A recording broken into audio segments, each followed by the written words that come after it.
29 अगस्त 2022 गुवाहाटी, असम। गुवाहाटी के नूनमाटी police station में 32 साल की बंदना कलिता नाम की एक महिला 2 लोगों की मिसिंग रिपोर्ट दर्ज कराने पहुंचती है। बंदना के अकॉर्डिंग उसके हस्बैंड अमरज्योति डे और उसकी mother in law Shankari day 26 जुलाई से लापता है और उनका उनसे कोई कांटेक्ट नहीं हो पा रहा है। अनफॉर्चुनेटली इस रिपोर्ट के बेसिस पर पुलिस ने सिर्फ ऊपरी तौर पर इन्वेस्टिगेशन की और इससे उन्हें दोनों से जुड़ी कोई भी लीड नहीं मिली। मिसिंग रिपोर्ट लिखवाने से 4 दिन पहले 25 अगस्त को बंदना अपने हस्बैंड अमरज्योति के कजिन यानी अपनी सास शंकरी डे के भतीजे निर्मल्या डे से भी मदद मांगने गई थी, लेकिन इतनी बड़ी खबर सुनने के बाद भी उनका रिस्पॉन्स बहुत न्यूट्रल सा था, मानो उन्होंने उस वक्त इस बात पर इतना गौर ही ना किया हो। वक्त बीत रहा था लेकिन अमरज्योति और उनकी माँ शंकरी डे की कोई खोज खबर नहीं थी और कोई उन्हें खोजने की कोशिश भी नहीं कर रहा था, सिवाय बंदना के, जिसने पुलिस से मदद मांगी थी लेकिन कोई फायदा हुआ नहीं। 30 अक्टूबर 2022 यानी करीबन 2 महीने बाद जब निर्मल्या शंकरी जी के घर गए, जो गुवाहाटी के तिनियाली लोकेलिटी के जोगामाया अपार्टमेंट में रहती थी, वहां पड़ोसियों से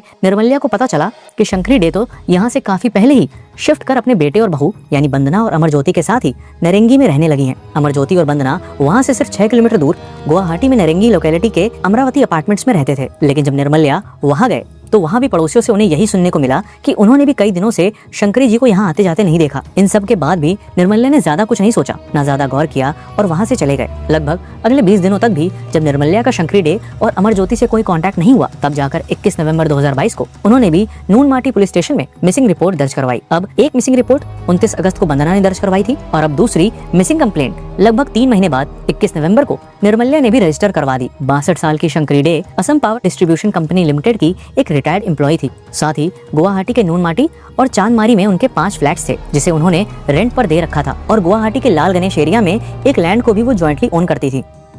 पेंशन के साथ अच्छी खासी रेंटल इनकम भी उनको हर महीने मिल रही थी और यही वजह थी कि निर्मल्या और बंदना दोनों ने पुलिस से इस बात पर शक जाहिर किया कि पैसों के लालच में कहीं किसी ने शंकरी डे और अमरज्योति को किडनैप न कर लिया हो। अब इस केस में पुलिस रिपोर्ट तो दर्ज कर रही थी लेकिन कोई खास एक्शन नहीं ले रही थी और रही बात किडनैपिंग के एंगल की, तो फिरौती की कोई डिमांड ना आने के चलते पुलिस को इस एंगल में कुछ खास नजर भी नहीं आ रहा था। मिसिंग रिपोर्ट दर्ज कराने के बाद निर्मल्या को पता चला कि शंकरी जी के फ्लैट्स का रेंट बंदना ही कलेक्ट कर रही है और हाल ही में उसने 3 नए किराएदारों को भी एक फ्लैट रेंट पर दिया है। अब यह बात निर्मल्या ने पुलिस को बताई तो, लेकिन सास की गैर मौजूदगी में बहू होने के नाते बंदना का रेंट कलेक्ट करना पुलिस को अजीब नहीं लगा। ऊपर से बंदना तो खुद लगातार पुलिस स्टेशन जाकर गुवाहाटी पुलिस से इस केस पर प्रॉपर इन्वेस्टिगेशन का दबाव बना रही थी। वो खुद पुलिस से उसकी सास और हस्बैंड को ढूंढने के लिए पुलिस स्टेशन के चक्कर काट रही थी। 14 फरवरी 2023 को भी बंदना ने कमिश्नर ऑफिस जाकर इस केस में पुलिस के इनएक्शन के खिलाफ शिकायत की और उसी सेम दिन निर्मल्या ने भी इस केस में कोई प्रोग्रेस ना होने की वजह से पुलिस के क्रिमिनल इन्वेस्टिगेशन डिपार्टमेंट में कंप्लेंट दर्ज करवाई।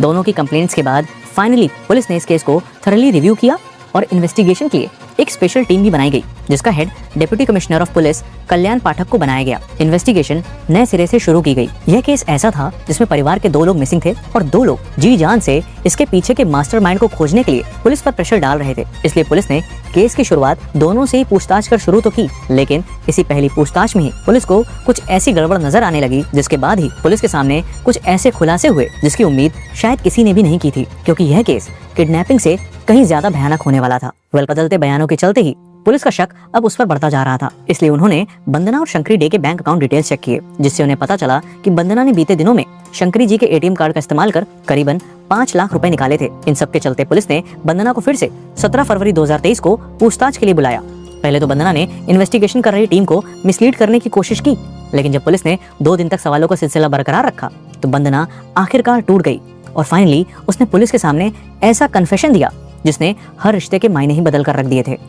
बंदना ने पुलिस को बताया कि उसके हस्बैंड और मदर इन लॉ दोनों ही अब इस दुनिया में नहीं हैं, क्योंकि उसी ने उन दोनों का मर्डर कर दिया है और इस जुर्म को उसने अकेले नहीं बल्कि अपने 2 खास दोस्त धांती डेका और अरूप डेका की मदद से अंजाम दिया था।